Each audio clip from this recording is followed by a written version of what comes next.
नमस्कार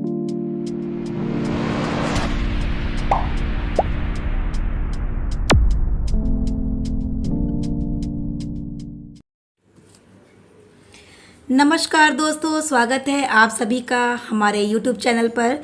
दोस्तों, हम लोग का वर्णमाला चैप्टर चल रहा था और जिसमें कि वर्णों के भेद और स्वरों का वर्गीकरण कंप्लीट हो चुका है। आज हम लोग देखेंगे व्यंजन। तो चलिए शुरू करते हैं आज का वीडियो। व्यंजन किसे कहते हैं? जिन वर्णों के उच्चारण में स्वरों की सहायता लेनी पड़ती है, अर्थात जो वर्ण स्वर की सहायता से बोले जाते हैं, उसे व्यंजन कहते हैं। और बिना स्वर वाले व्यंजन में हल लगा होता है, जिसे आधा व्यंजन भी कहते हैं। व्यंजन के नीचे अगर हल लगा हो तो इसका क्या मतलब होता है? इसका मतलब होता है उसमें से स्वर हट गया है, यानी आ जो स्वर है उसमें से हट गया है, तो वो व्यंजन आपका आधा हो जाता है। ठीक है, चलिए आइए आपको चार्ट के द्वारा समझाते हैं कि व्यंजन कितने होते हैं और हम चार्ट को अच्छी तरीके से समझ लें। पहले आइए, क ख ग घ अंग, च छ ज झ इय, ट ठ ड ढ ण, त थ द ध न, प फ ब भ म। तो ये आप देख रहे हैं क ख ग घ के नीचे मैंने हलंत लगाया हुआ है, ये समझाने के लिए कि इसमें से आपका स्वर हट गया है। तो ये क्या कहलाया? आपका आधा व्यंजन। और यहाँ पर देखिए हलंत मैंने नहीं लगाया है, इसका मतलब क्या हो गया? ये स्वर सहित व्यंजन कहलाएगा। ये स्वर सहित व्यंजन कहलाएगा। अब क से लेकर के माँ तक आपका वर्णों कितने कितने वर्ण हैं? हर वर्ग में 5-5 वर्ण हैं। क वर्ग, च वर्ग, ट वर्ग, त वर्ग, प वर्ग, टोटल आपके हो गए 25। ठीक है, तो 25 आपके हो गए स्पर्श व्यंजन। और ये वर्गों में विभाजित है, इसलिए इसको कह दिया गया वर्गीय व्यंजन भी इसे कहा जाता है। तो 25 क्या हो गए? आपके स्पर्श व्यंजन हो गए। देखिए आपको दिख नहीं रहा हो तो 25 आपके हो गए स्पर्श व्यंजन। अब च छ ज झ को कहा गया ऊष्म संघर्षी व्यंजन कहते हैं, क्योंकि जब आप च छ ज झ का उच्चारण करते हैं तो काफ़ी ऊष्मा इसमें निकलती है। च छ ज झ। ठीक है, और इधर आप देख रहे हैं जो मैंने अलग से कॉलम बनाया हुआ है, इसको बोला जाता है नासिक के व्यंजन, या इसको पंचमाक्षर भी बोला जाता है। पंचमाक्षर भी इसे बोला जाता है। इसकी संख्या कितनी है? 5। अब आइए अगला देखते हैं। य र ल व, इसकी संख्या कितनी है? 4। इसको बोला गया अंतस्थ व्यंजन।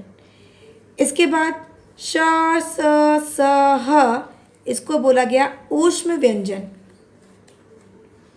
फिर आता है आपका छत्र ज्ञ और श्र, इसकी संख्या कितनी है? 4। इसको बोला गया संयुक्त व्यंजन। इसके बाद आपका आता है ड़ और ढ़, इसकी संख्या है 2। इसको बोला जाता है उक्षिप्त व्यंजन या द्विगुण व्यंजन भी बोला जाता है। अब आइए एक बार पूरे चार्ट को फिर से देख लें। चलिए, ये आ से लेकर के औ तक आपके होते हैं 11 स्वर। अंग और आह को अयोग वाह बोला जाता है, इसकी संख्या है 2। ठीक है, तो 11 स्वर हो गए और अंग और आह आपके 2 अयोग वाह हो गए। इनको अयोग वाह क्यों बोला जाता है? क्योंकि ये ना तो स्वर में आते हैं ना ही व्यंजन में आते हैं, इसलिए इनको अयोग वाह बोला जाता है। इस तरीके से प्रश्न आपका यहाँ ये बनता है कि हिंदी वर्णमाला में टोटल हिंदी वर्णमाला में 52 यानी 52।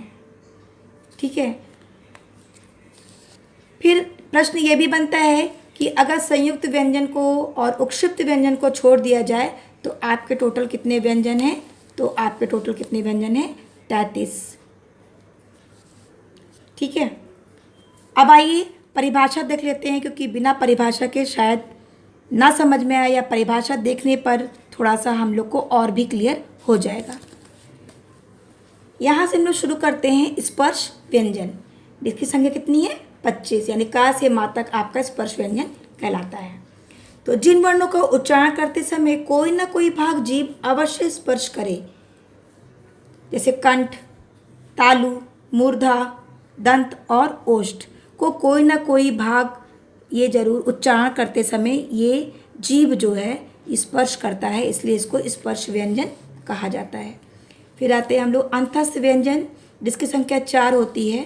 तो जिन वर्णों का उच्चारण अंतःकरण से होता है उसे अंतस्थ व्यंजन कहा जाता है। ठीक है, तो इनका उच्चारण करते समय यानी य, र, ल, व का उच्चारण करते समय ये अंदर से आवाज आएगी और उच्चारण सीधे बाहर निकलेगा। या, र, ल, व आप उच्चारण करके देख सकते हैं। इसके बाद आपका आता है ऊष्म व्यंजन। तो जिन वर्णों का उच्चारण करते वक्त श्वास की मात्रा ज़्यादा से ज़्यादा निकले, यानी ऊष्मा निकले, गर्म वायु बाहर निकलती है। श, श, स, ह, श, स, ह, तो इसको हम लोग कहते हैं ऊष्म व्यंजन। अब आपका आता है संयुक्त व्यंजन। तो जिन वर्णों का जन्म 2 वर्णों के संयोग से होता है, जैसे श, तो क और श के योग से छ बना, त और रा के योग से त्र बनता है, ज और इया के योग से ज्ञा बनता है। वास्तव में इसको ज्या बोलना चाहिए, मगर प्रयोग में ये लोग ज्ञा ही बोलते हैं। श्र, श और रा के योग से श्र बनता है। यहाँ पे मैंने हलंत इसलिए लगाया क्योंकि इसमें से स्वर निकला हुआ है। ठीक है, या प्रकंपित व्यंजन, रा को लुंठित व्यंजन कहा जाता है क्योंकि इसके उच्चारण में क्या होता है, जीभ में कंपन होता है। जब जीभ ऊपर की ओर जाती है, रा रा बोलेंगे तो ध्वनि जो है लुढ़कती हुई सी दिखाई पड़ती है और जीभ में कंपन होता है, इसे लुंठित व्यंजन कहा जाता है।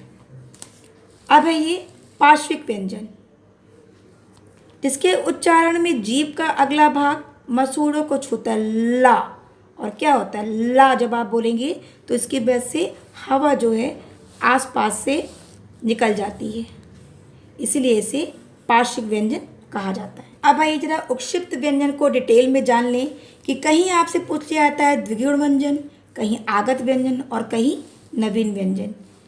तो इसे क्यों कहते हैं द्विगुण, आगत और नवीन?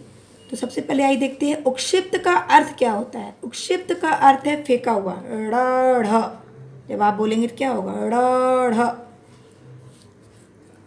जिसके उच्चारण में जीभ की नोक झटके से नीचे गिरे, र, ढ बोलते हुए जीभ ऊपर जाती है फिर झटके से नीचे आ जाती है, उसे उक्षिप्त व्यंजन कहते हैं। जैसे ड़ और ढ़, लड़ाई, पढ़ाई।